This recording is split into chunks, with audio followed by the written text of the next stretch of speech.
Sa kasalukuyan ay nakahanap na ang mga siyentipiko ng mahigit 5,000 exoplanets na may hahalin tulad daw sa Earth.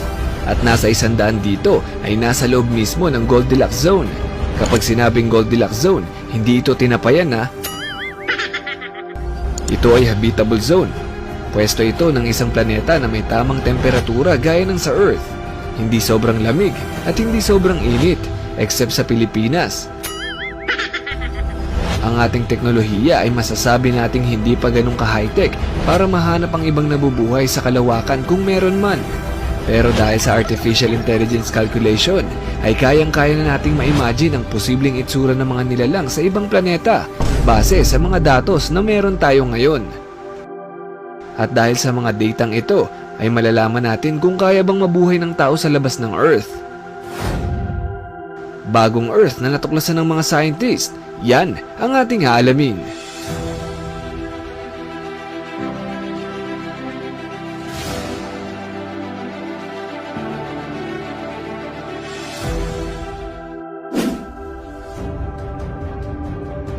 Ang mga siyentipiko ay nakapagtala ng napakaraming planeta na gaya ng Earth. At ipapakilala ko sa inyo ang dalawa sa kanila. Marahil ay kailangan natin ng part 2 hanggang part 10 para matalakay ang lahat ng ito. Pero ngayon ay siguraduhin yung tapusin itong video dahil nasa dulo ang ikakagulat nyo. Unahin natin ang Kepler 452b. Isa ito sa mga kauna-unahang nadiskubreng planeta na tinawag na Second Earth. Matatagpuan ito sa constellation ng Cygnus na may layong 1,400 light years. Sa madaling sabi, sobrang layo nito, napaka-imposible itong mapuntahan sa kasalukuyang teknolohiya na meron tayo ngayon. Ang orbit ng Kepler 452b ay located sa habitable zone na kanyang star na 20% brighter kumpara sa ating araw. Ang isang taon dito ay 385 days, halos kaparehas lang sa atin na 365 1/4 days.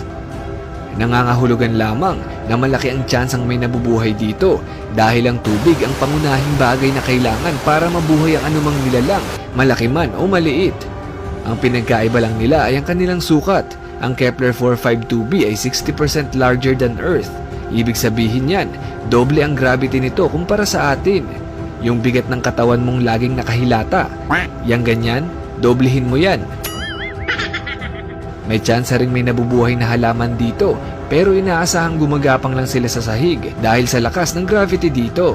Inaasahang mag-a-adapt ang mga halamang ito at magkakaroon ng mga magagaang buto na siyang tatangay ng hangin para kumalat at magparami. Ang artificial intelligence calculation ay sinasabi na kung mayroon mang nabubuhay na nilalang dito, ay malaki ang tsansa na kamukha ang isa sa kanila ng isang stingray o pagi kung tawagin sa Tagalog. Sa inyong lugar, anong tawag sa stingray?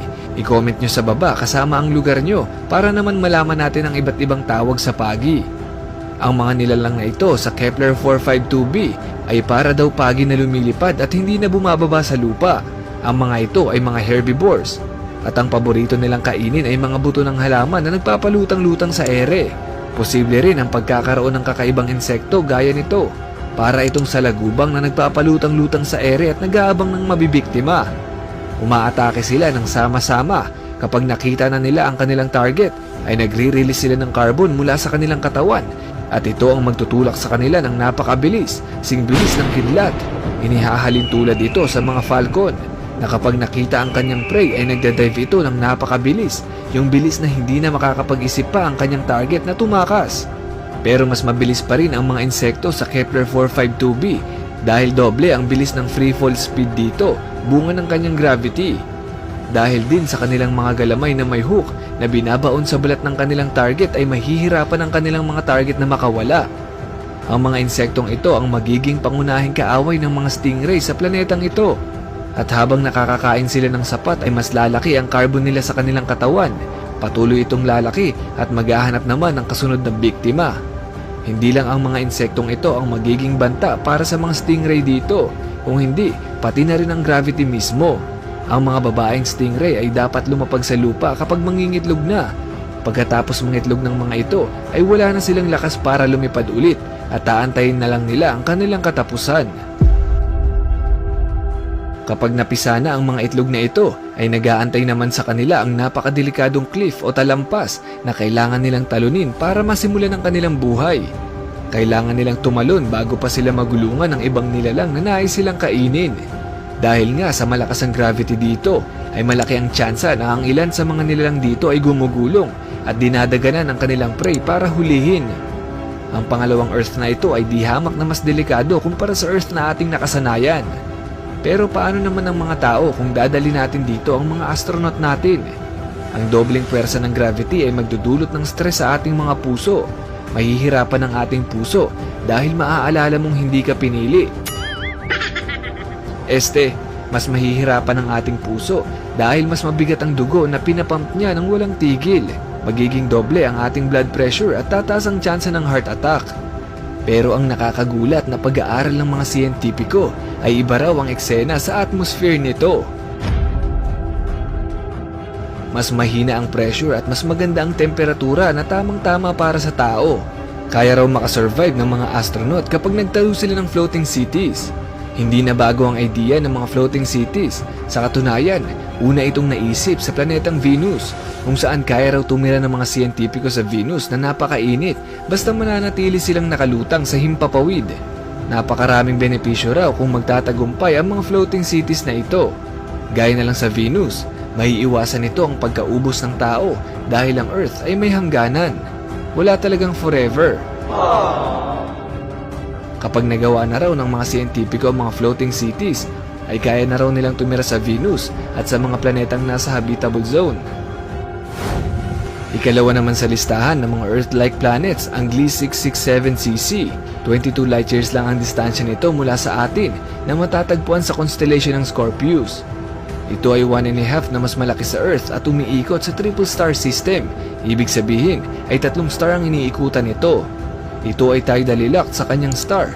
Isang side lang ang laging nakaharap sa araw at ang isang side naman ay laging gabi. Ang isang bahagi nito ay nagmistulang napakainit na disyerto at ang kabilang side naman ay nagyayelo at madilim na bahagi. Pero kinonsider pa rin ito ng mga siyentipiko bilang Earth-like planet dahil sa pagitan ng lugar nito kung saan naghahati ang araw at ang gabi. Parang bukang liwayway sa atin. Ayon sa pag-aaral na isinagawa ng University of Puerto Rico, ay may tamang temperatura ang gitna nito at napakalaki ng tsansa na may tubig na kaparehas ng sa atin. Sa bahaging ito rin daw ay napakalaki ng tsansa na may nabubuhay na bakterya o baka mga nakapag-evolve na nilalang.